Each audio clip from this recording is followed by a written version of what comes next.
Hey guys, this is chapter 2, part 3 video. Today we're going to talk about, we're going to begin talking about the needle inspection.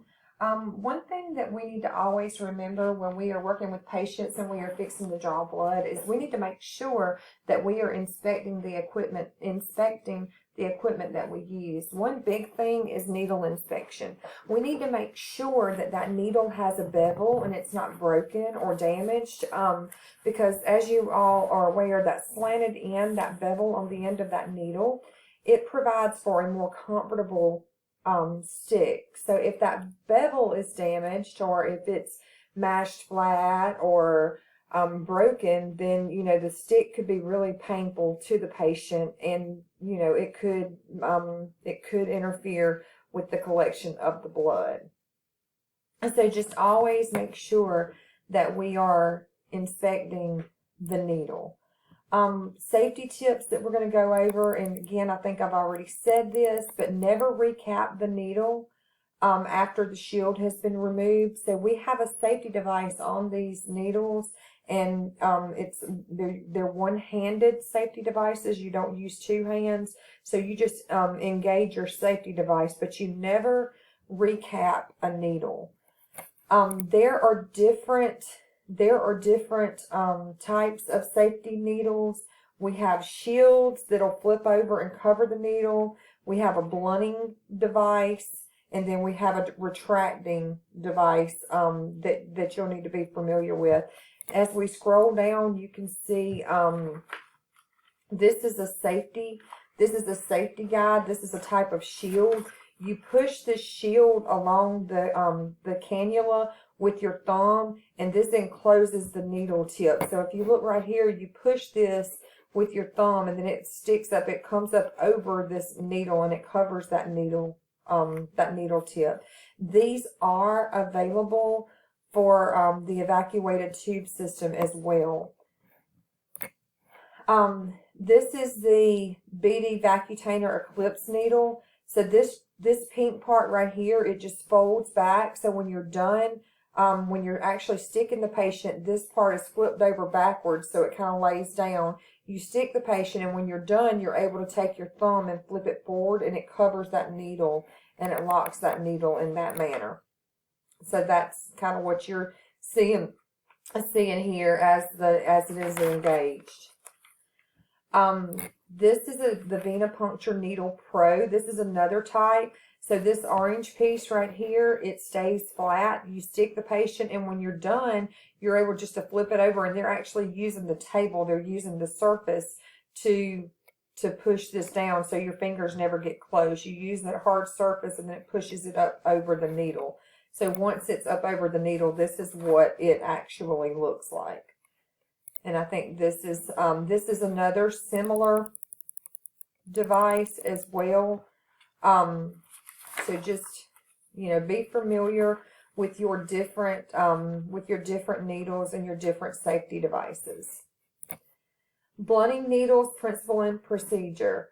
So with the blunting needles, this is a hollow blunt inner needle contained inside the standard needle. So before removing the needle from the patient's vein, an additional push on the final tube in the holder advances the internal blunt cannula past the sharp tip of the outer needle. So if you look here, this is what the needle looks like when you stick the patient.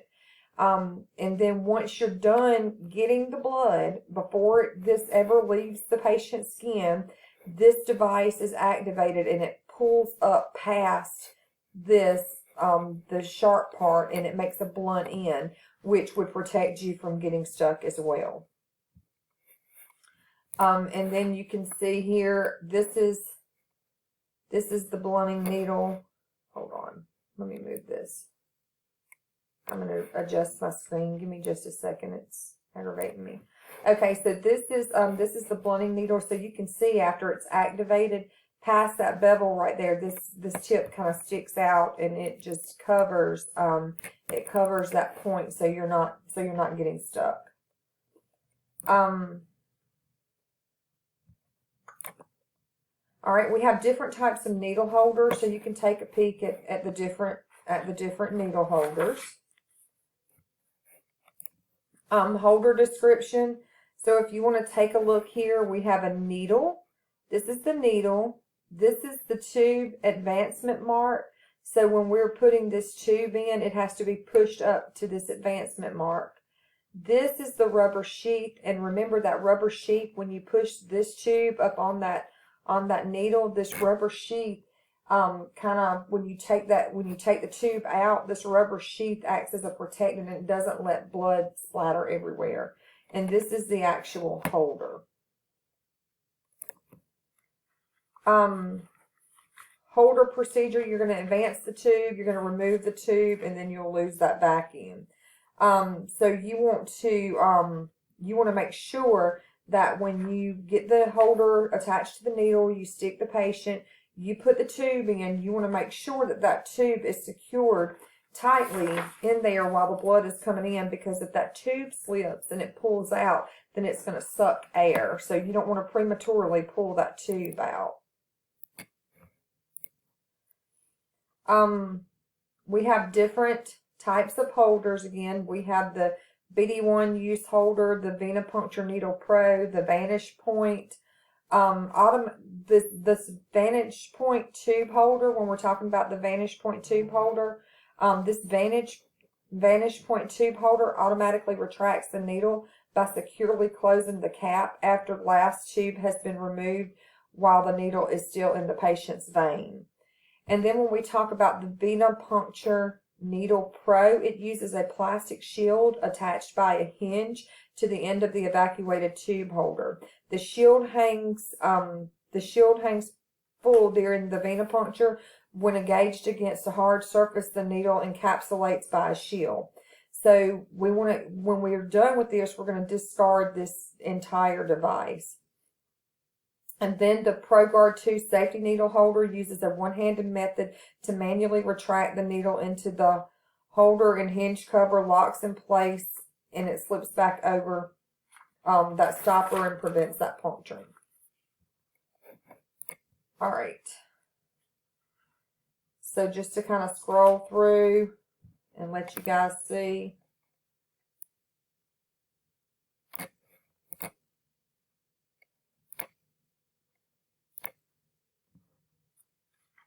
Again, making sure that you're familiar with the equipment that you're using. That is huge.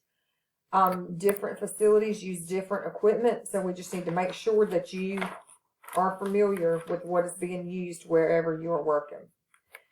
Needle disposal systems. These are our sharps, what we refer to as sharps containers. They're puncture resistant containers. They're rigid. They don't have, they once they're closed, these lids lock. You can't open them, and they have to be sent off for proper disposal. But always put your sharps in these type containers. You make sure that the syringes and the needles attached, everything goes into that sharps container. You don't save anything. Now, that will conclude Chapter 2, Video 3. I'm going to begin the collection tubes on the next lecture because there's a lot of content there. So we will continue with that on the next lecture.